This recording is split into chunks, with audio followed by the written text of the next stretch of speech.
Halo Sobat YouTube, selamat datang kembali di channel Arwin Punya Cerita.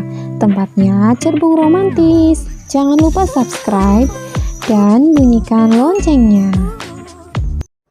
Halo Sobat, dengan Arwin CTB di sini, autor yang menulis sekaligus membacakan cerita untuk kamu.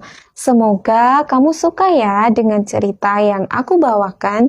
Dan jangan lupa untuk subscribe channel Arwin Punya Cerita dan follow sosial media di Facebook, Instagram, TikTok @arwinctb. Dadah! Mari mendengarkan kelanjutan novel Insya Allah Suamimu Jodohku karya Arwin CTB. Bagian 9. Kenapa Tama begitu marah? Selamat mendengarkan. Para pedagang itu baik-baik ya Pak. Mereka mau ngasih kita makanan sebanyak ini, ucap Asmi ketika mereka hampir sampai di rumah. Iya, sepertinya Bapak orang terhormat di desa ini. Semua orang suka menyapa Bapak. Apa kamu pikir begitu? Aku penasaran, apa sebenarnya pekerjaan Bapak? Rumah Bapak juga sangat besar dan bagus, malah mungkin yang paling bagus di desa ini. Ada-ada saja, Asmi. Mereka telah sampai di halaman. Pak Yan sedang mencuci mobil, bermaksud akan membantu membawakan barang bawaan.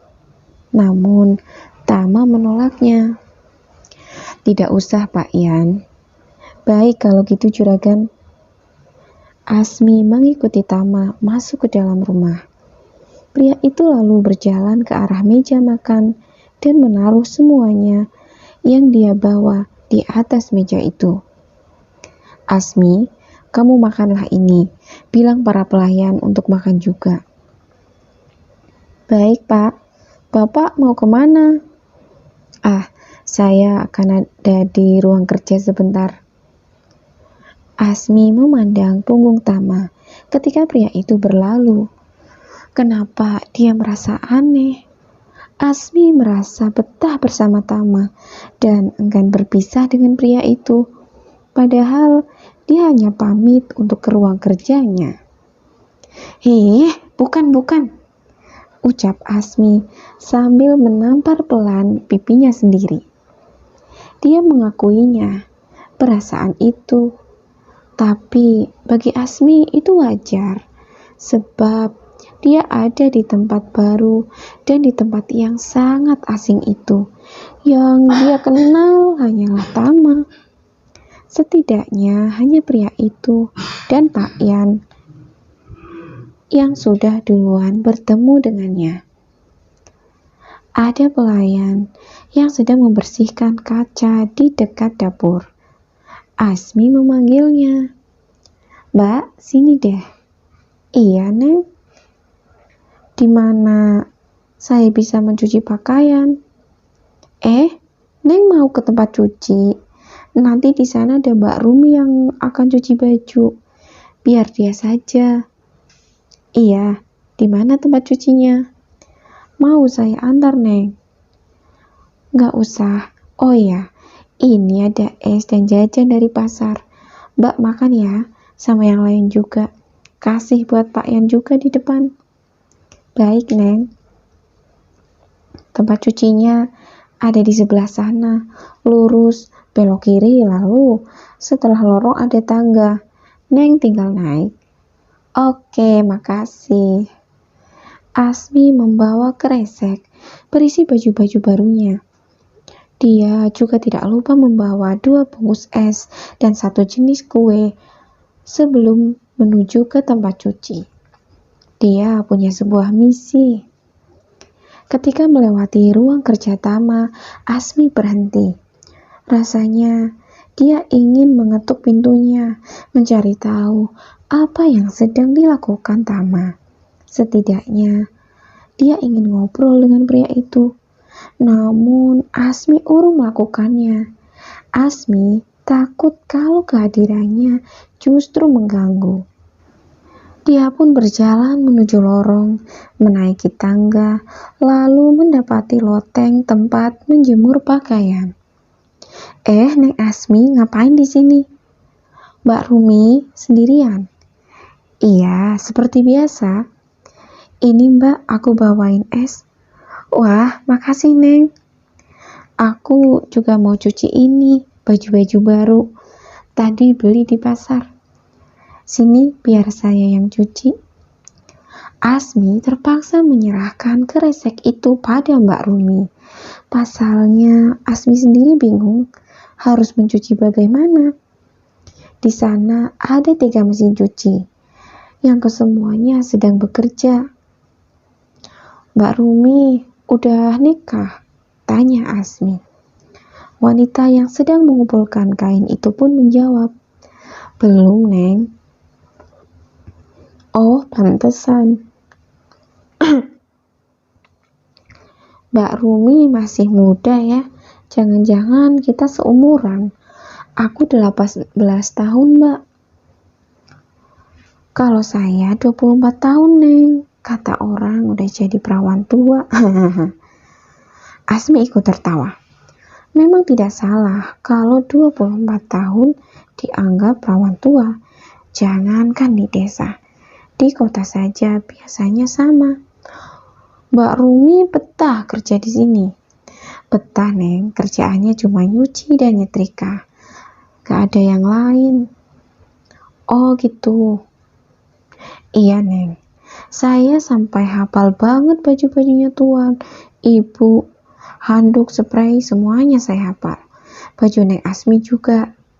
Tenang aja, semua baju dicuci terpisah kok. Gak boleh campur-campur Neng. Terang Mbak Rumi panjang. Hebatnya. Nanti setelah bersih dan rapi, saya akan antar ke kamar masing-masing. Jadi kalau Neng Asmi ada cucian, pasti saya ambil. Iya, ini makan dulu kuenya. Baik Neng. Asmi dan Rumi duduk bersama di depan kamar setrika. Mereka memandangi cucian yang sedang dijemur sambil bercerita. Oh ya Mbak Rumi, mau tanya tentang Pak Tama? Boleh Neng. Mbak Rumi tahu kan kalau aku mau dinikahi sama Pak Tama? Wanita itu pun mengangguk. Sebenarnya cuma pengen tahu apa pekerjaan Pak Tama. Mbak Rumi tahu. Pekerjaan Pak Tama? Iya. Enggak gitu paham juga, Neng. Gitu ya. Asmi merasa gagal mendapatkan informasi. Padahal dia ingin sekali mengetahui apa sebenarnya pekerjaan calon suaminya itu. Mengapa dia bisa tinggal di rumah besar dan semua terlihat dibiayai dengan baik. Kalau gajinya Mbak Rumi lancar? Lancar, Neng. Gaji saya dibayarkan oleh Bu Mariana. Oh, dia. Semua keperluan rumah ini diurus sama Ibu. Bu Mariana itu hebat banget loh. Bisa mengurus semuanya. Iya, memang kelihatan kok. Ya udah kalau gitu aku turun dulu, mau santai-santai di kamar. Titip baju ya. Baik Neng, nanti saya antar kalau sudah bersih. Asmi berjalan menuju lantai bawah, lalu menuju kabinnya di halaman belakang. Mungkin sebaiknya Asmi tidur saja. Ada begitu banyak pertanyaan yang tidak menemukan jawaban. Mbak, nanti kalau Pak Tama tanya, bilang aku lagi di kamar. Baik, Neng Asmi. Asmi masuk ke dalam pondoknya, lalu memandangi ponselnya dengan sedih. Heran, charger saja dia tidak punya. Gadis itu kembali ke dapur untuk meminjam charger milik salah seorang juru masak di dapur. Lalu berusaha untuk tidur setelah menghubungkan charger dengan stop kontak.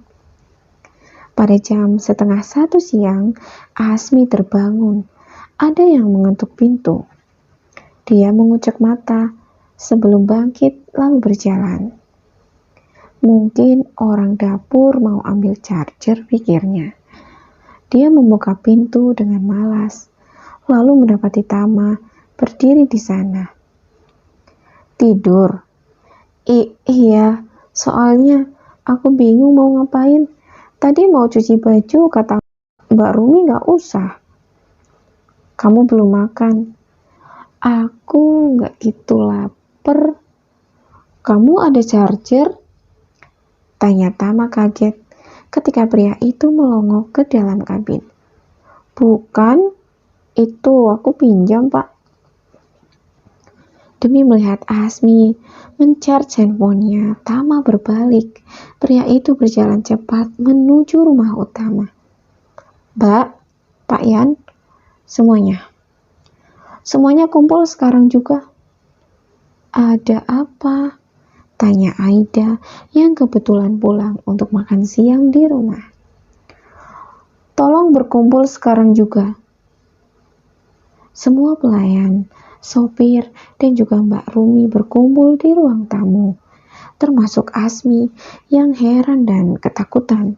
Baru kali ini dia melihat Tama begitu marah.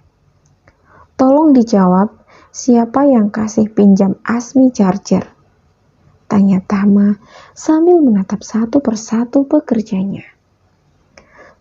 Saya, Tuan, jawab Mbak Yuni. Oh, Mbak Yuni. Maafkan saya kalau saya salah, Tuan, ucap Mbak Yuni gemetar. Kamu, Yuni?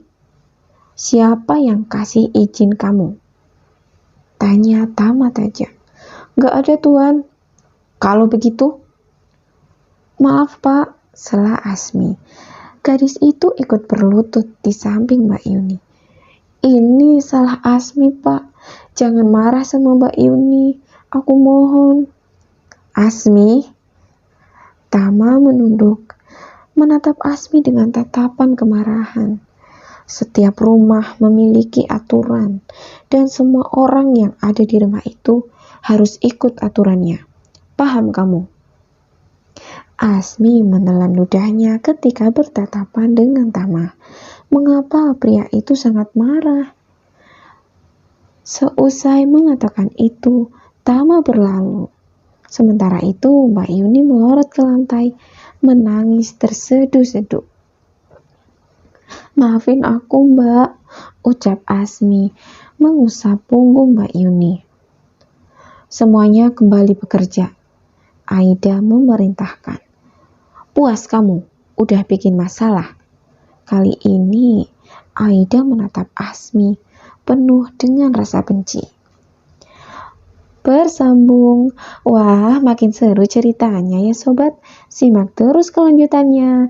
Tinggalin komen yuk dan follow sosial media Mimin di Facebook, Instagram, Twitter, dan TikTok @arwenctb. Sampai jumpa.